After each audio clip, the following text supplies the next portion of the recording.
Ready, hot!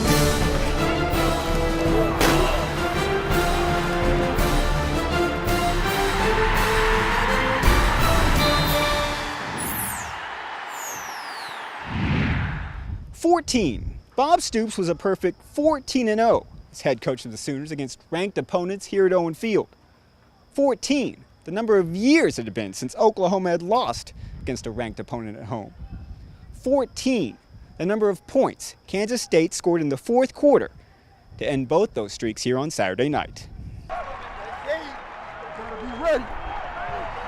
Ready or not, here he comes. Not exactly a menacing, intimidating presence. Would 72-year-old Bill Snyder finally get his first regular season win over his protege, Bob Stoops?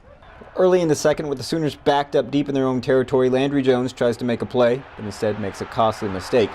Coughing up the ball on the sack by Justin Tuggle, Jarrell Child scoops up the fumble and jumps into the end zone. 7-3 Wildcats with 12:20 remaining in the first half. Sooners come right back and drive down the field. The highlight of the drive was pretty clear. Landry Jones found freshman Sterling Shepard on the play-action pass.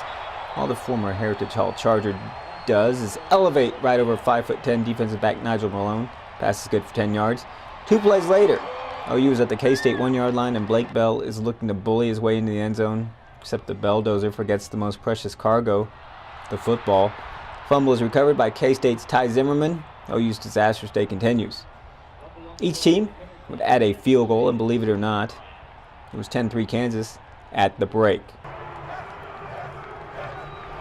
Midway through the third, the Sooners would finally put something together. Here, Landry finds freshman Trey McTwire, who makes the high-flying catch and then drags Nigel Malone a few yards downfield for a 27-yard gain.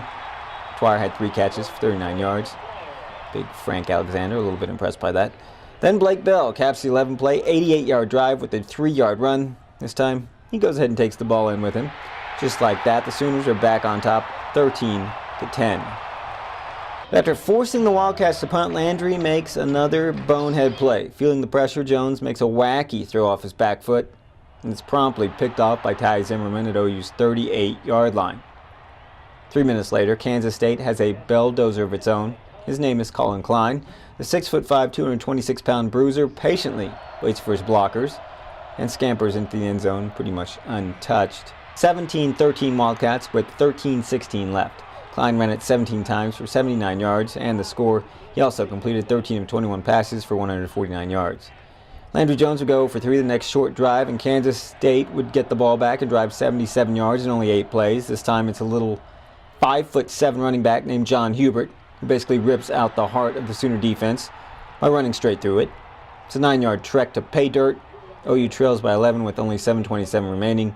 Hubert bested the entire fleet of Sooners running backs, rushing for 130 yards to OU's 88. Sooners would add a late score on the 10-yard pass from Landry Jones to Sterling Shepard. 2-point conversion would fail. Shepard led all receivers with 7 catches for 108 yards. Jones completed 28 of 43 passes for 298 yards with 1 touchdown, 1 interception. Sooners fall in their conference opener, surrendering 362 yards and turning the ball over 3 times in a 24-19 loss. Great game. You guys played great. I appreciate it. Good luck to you guys the rest of the way.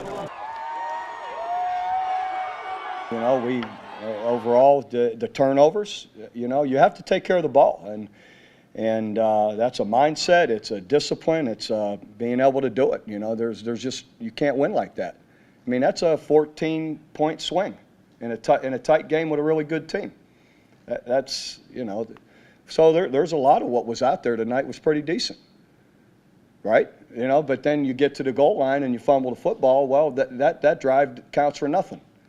So in the end, you know, that's just, you know, we got to take care of the ball. And then I said some of the other things can be more consistent on some third downs, both sides of the ball. To me, that was the main issue.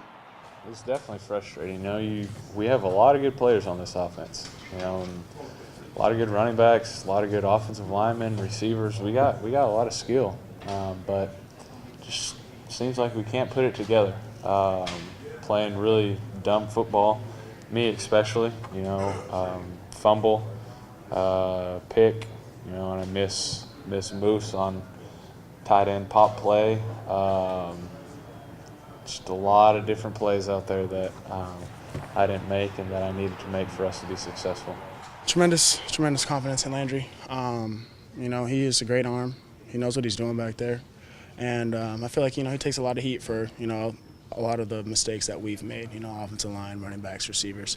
So, you know, we can't put it all on Landry. And we know that as a team and as an offense. So we're not too, you know, worried about Landry. We're more worried about, you know, individually taking care of our positions. We broke down a lot of different elements of the game, but our kids competed. And, you know, we weren't good enough tonight, but we can't.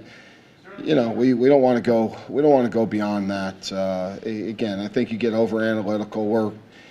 We wish we were better tonight, but we weren't. I mean, we got to fight our way through it, and there's a lot of teams like we are right now, and it's we'll see. I hope they're not panicking. I mean, it's third game, and you know we got a long season, but I know my guys will be ready, and you know it's motivation, and just look at the big picture.